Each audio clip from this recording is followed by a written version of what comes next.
where do we go next? In other words, say, all right, let me ask you this first. Do you think AARO is set up in the same way as OSAP? Do you think AARO has any hope of furthering this, or is it just is it another blue book or something like that, versus OSAP actually proactively looking into this with a rigorous scientific method?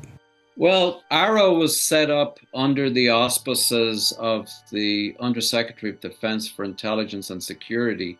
And it is that particular organization in the Pentagon is not known for being proactive in terms of a level of interest in the UFO phenomenon. They tend to be not very proactive and not very aggressive in going after data. So that has changed somewhat in the last 6 to 12 months when it became under the purview of the Deputy Secretary of Defense, Kathleen Hicks. I think since then, progress has been made. Dr. Sean Fitzpatrick is now leaving by the end of the year. There will be new leadership in AARO, but fundamentally it depends on a number of internal champions within the organization that are really willing and able to push the envelope. I think AARO will collect some interesting data from the classified sensors, and that data will never be released to the public. But whether or not they will actually take the extra step and go where OSAP went, which is two separate lines in the water, the first line being looking at UFO performance. And yes, AARO has that covered in terms of a battery of highly classified sensors. But the second aspect is looking into effects of UFOs on humans.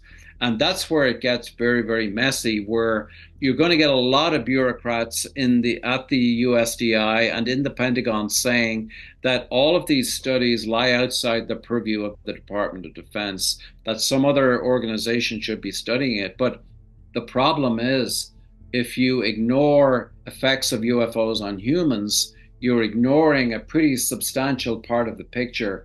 And I guess that's where we believe that the OSAP program really did sort of shine, because we were able to run both the so-called nuts and bolts investigations of UFOs in parallel with effects of UFOs on humans. And in order to study the entire UFO phenomenon, I do believe that you've got to do both.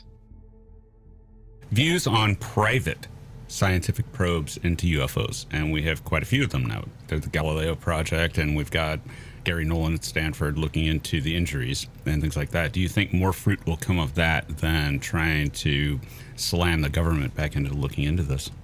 Well, one of the sort of the strengths of the OSAP program was the ability of the United States government to contract out. So if there was some kind of a hybrid where AARO was able to work much more closely with private organizations in sort of 100% collaborative capacity, sort of like the model that NASA and SpaceX engineered, this public-private sector collaborative framework that was very successful with NASA and SpaceX.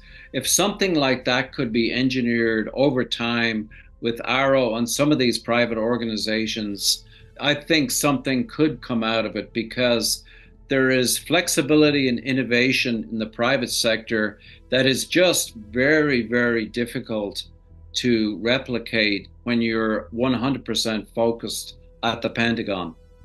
Now, you worked in your newest book, Inside the U.S. Government Covert UFO Program, Initial Revelations, with Dr. Lakatsky. Right. And he said recently that he'd seen a craft and seen the inside of it. What are your thoughts on this? Can you shed any light on that, or is it just off limits?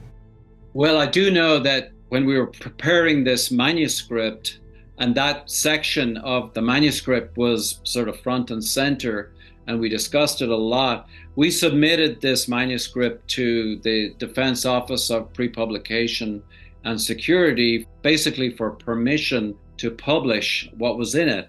And we were surprised what Dr. Lakatsky alluded to in terms of this technology of unknown origin actually survived the review process. But it was pretty obvious from the conversations that were happening at Dopser, that none of the authors were permitted to go beyond what those statements were in the book. So what Dr. Lukatsky had put out was about as far as he could go and about as far as Dopser was prepared to go. The previous book we put out, which was also on this program, but it was focused on the effects of UFOs on people, which was Skinwalkers at the Pentagon.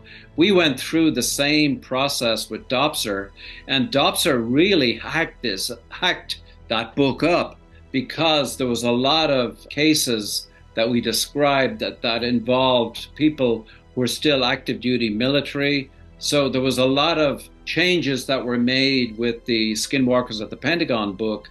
Not so many changes in the Initial Revelations book that came out about a month ago.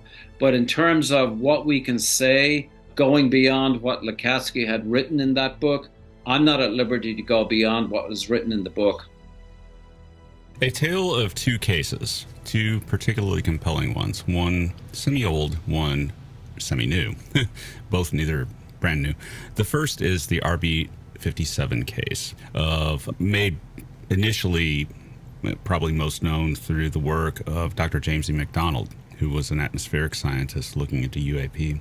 And that particular case was multiple witness and multiple censor for its time. Could you give us an overview of this case?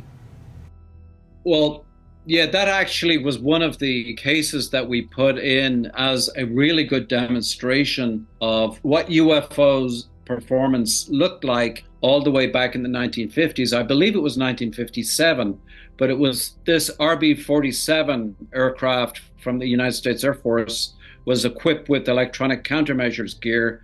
And I believe there were 6 crew members, and they were followed by a UFO for a distance of well over 700 miles. And so this was not a couple of minutes. This event actually lasted for 1.5 hours as it flew over Mississippi and then into Louisiana and Texas and into Oklahoma. And so the bottom line here is that both the cockpit crew saw the object visually, and also it was followed by several ground-based radars. It was detected by the electronic countermeasures equipment on the RB-47. And so here we have ground-based radar, we have multiple crew members visually seeing this, and then we had a battery of electric countermeasure ECM equipment that was tracking this object. And one of the studies that I saw on the RB-47 case was that this thing was emitting something in the kilowatt range. This UFO was emitting probably maybe microwaves in the kilowatt range, but electromagnetic radiation was picked up beautifully by the ECM detection system. So this was a case that was kind of made in heaven for, all the way back in the 1950s, for how a UFO performance exceeded anything that we had at the time. So the RB-47 case was also investigated by a guy called Brad Sparks he was associated for a long time with the Science Historical Group, which are sort of one of the preeminent historian-based groups that have been looking into UFO performance and UFO cases for a very long time. But Brad Sparks published a lot of data on this RB-47 case.